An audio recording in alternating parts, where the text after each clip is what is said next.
Hello aspirants, welcome back to SRIRAM's IAS. So friends, it's me, your Dr. Suresh Kurangponda, Faculty of Anthropology, and I welcome you all to this session on behalf of SRIRAM's IAS. So friends, as a part of our key concepts of anthropology, so in today's discussion, let us try to learn about the physical anthropology, the scope and its significance.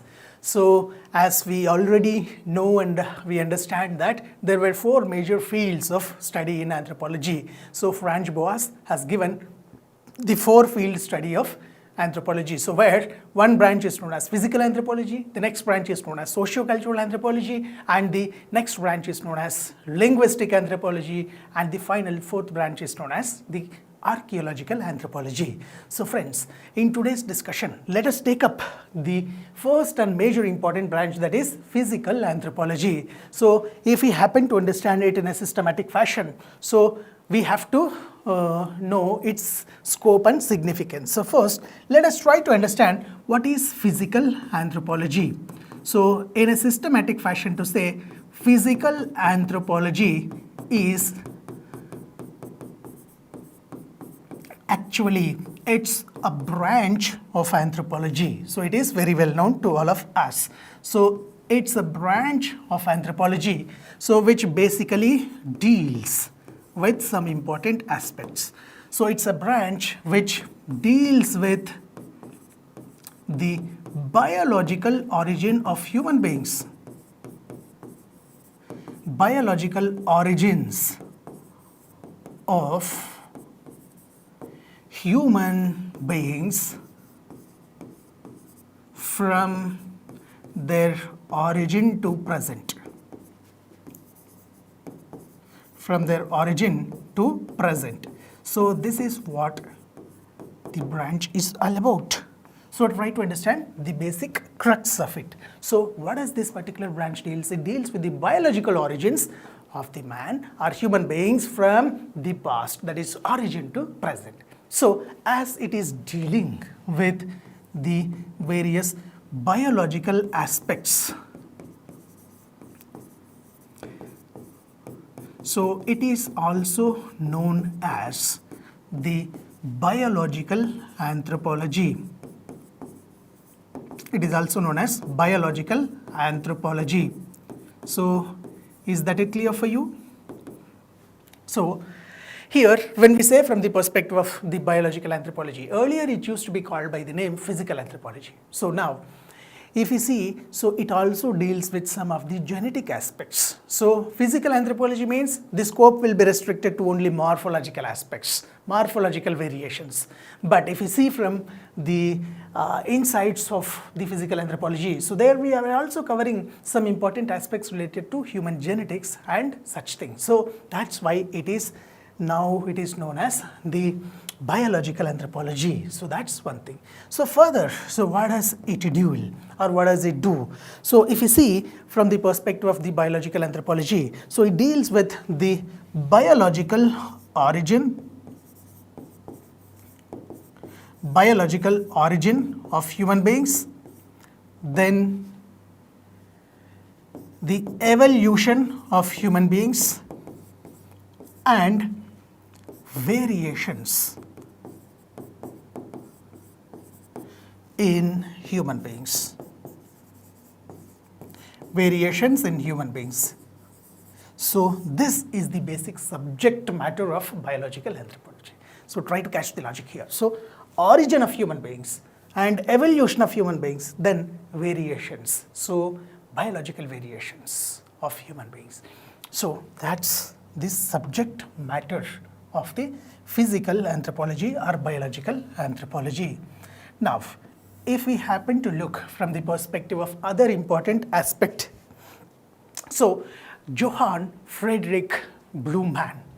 So Johann Friedrich Blumenbach, so is basically considered as the father of physical anthropology. So he is known as Johann Friedrich Blumenbach.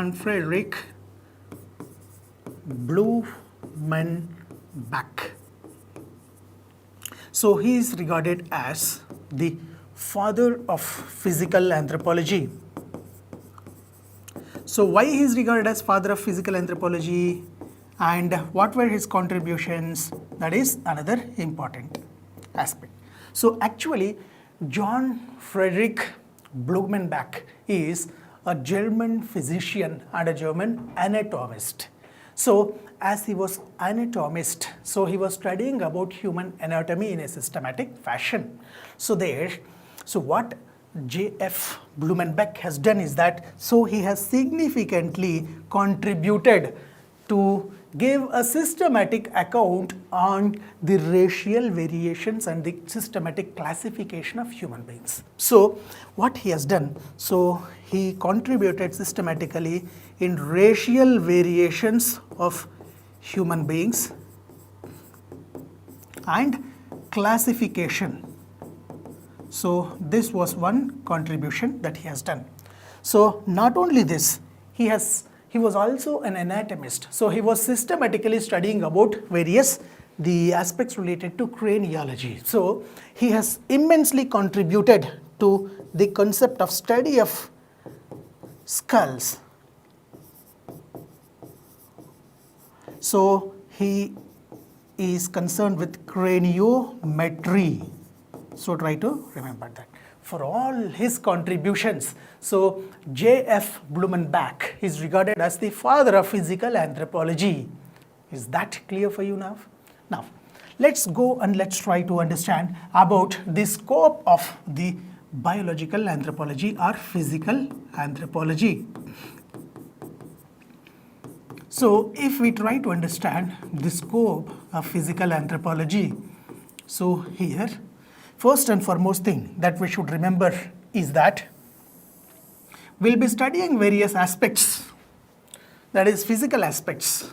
So starting from the biological basis of life onwards. So basics of biology, so which would be systematically included under the topic, that is the concept of biological basis of life. So we will start this particular physical anthropology. We'll be learning about that. So here what we'll be learning, so what is life? What are cells? So how different cell organelles will be there. So from here we will start. Then we will move on to various other aspects like DNA. Then we will move to various biomolecules like proteins, amino acids, fats. So we'll be learning about all such kind of aspects. So here we'll try to learn about how life has originated, or like basic aspects related to origin of the life. So that we'll be learning. Then we will try to systematically learn about the aspect of origin of humans. That means how humans have got originated. So here what we'll be doing, we'll be systematically learning about the concept of human evolution from various animals. So how human beings have been evolved. So how human beings have been systematically evolved from the other animals. So that is one thing. So not only this, here we will also study the systematic relationship of human beings with that of the other animals like primates. So we will also systematically study various concepts related to primatology. So again, what do you mean by primatology? So it is nothing but systematic study of the primates. So primate is nothing but one order, so which constitutes like various animals like monkeys, chimpanzees, bonobos, gorillas. So all belongs to the primate order. So we'll be systematically learning about this also in the next aspect. Then after that, so we'll further learn about the concept of the human growth and development. Human growth and development in a systematic fashion.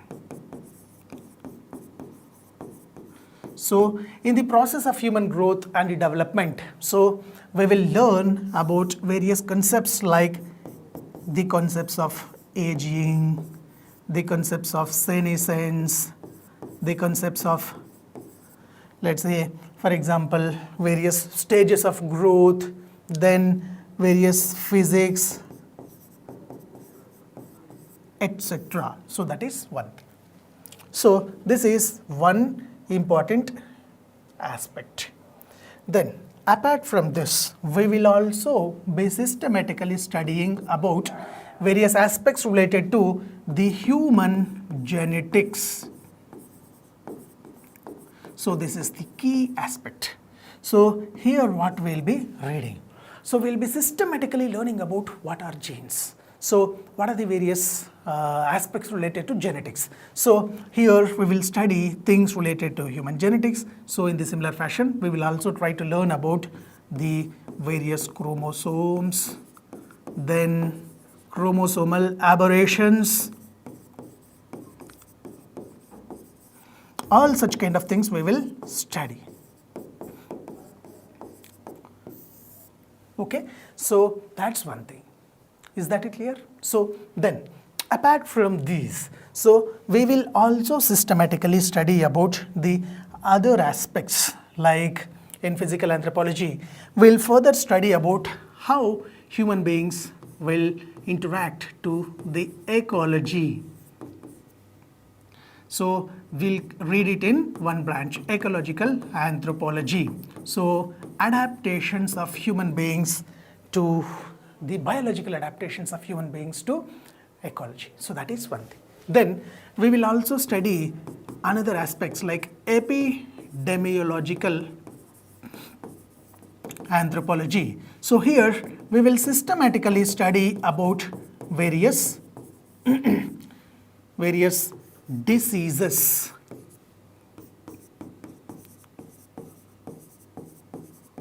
So we'll study that. So that is one thing. So next, if you see from the perspective of other important aspects, so here we will also study various other biological aspects, like let's say for example, so we have lot of applications of the anthropology.